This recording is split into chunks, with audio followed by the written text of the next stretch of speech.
Hi, Renee Flamand. I'm still here. I'd like to talk about something you've probably noticed with your narcissist, which is that they talk bad about everybody to everybody else. You'll see, I definitely did. I saw my narcissist talk to this friend about this friend and then hang up the phone, call this friend, and talk bad about that friend. Now, why grown people don't know this lesson is beyond me, but my mother brought me up with the lesson from a very young age. If someone is talking to you about somebody else, they're talking to somebody else about you. That's like life 101. Now, the negativity associated with what they discuss with friends about friends is directly associated to their biggest weakness, which of course is their ego. If you hear your narcissist on the phone going, "Oh yeah, so-and-so got a new promotion. Yeah, of course they got a new car. Did you see it? Oh yeah, they got a new car. Or they bought jet skis. They're jealous. Now, envy is an ugly emotion. I did not get the gene for it. Anyone in my life will tell you. I was probably the last homeowner in the group of people that I know. I got married the latest. I'm divorced now, but in other words, through every single person that I know, their accomplishments, I was the perpetual cheerleader. And I truly felt it. Oh my God, this is gorgeous. I'm so happy for you. That's the way to be. I don't even care if I lose at Monopoly. I just did not get a competitive streak. I strive to beat my personal best, but I just did not get the gene, the emotion for envy and jealousy. It just did not happen to me. Some people, especially the narcissist, that is all they feel, okay? That is all they feel. And you'll hear it inherent in everything they say. Because their ego, even though their friend's success should be their triumph and they should congratulate and be happy for their friend, it threatens their ego, right? Of course it does. Of course it does.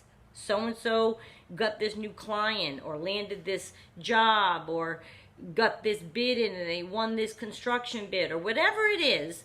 I have heard them complain to other people and find a fault in it.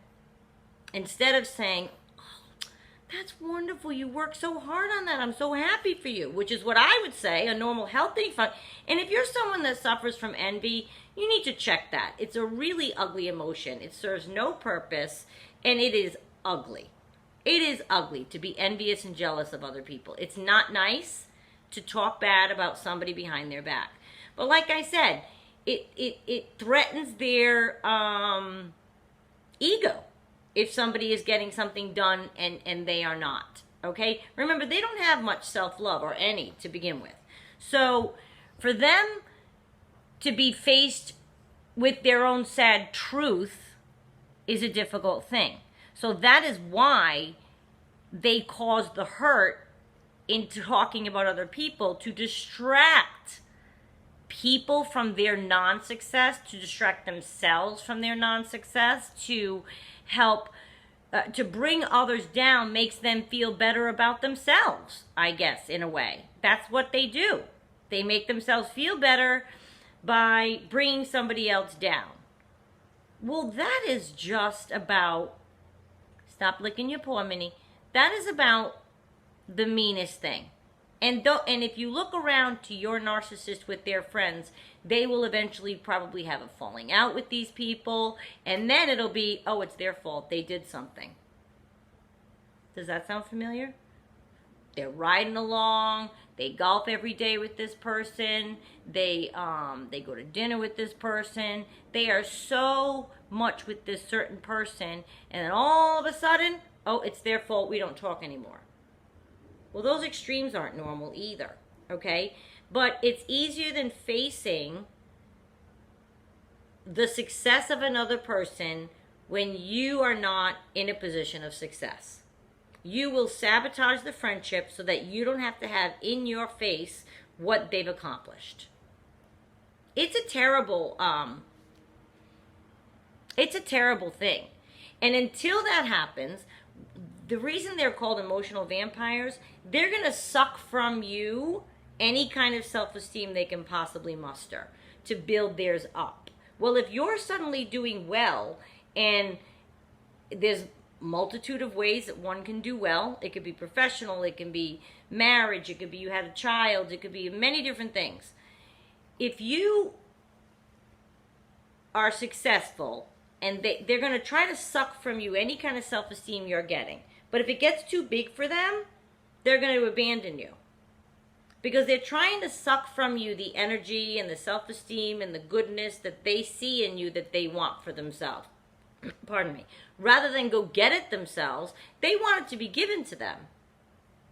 They want it to be given from them.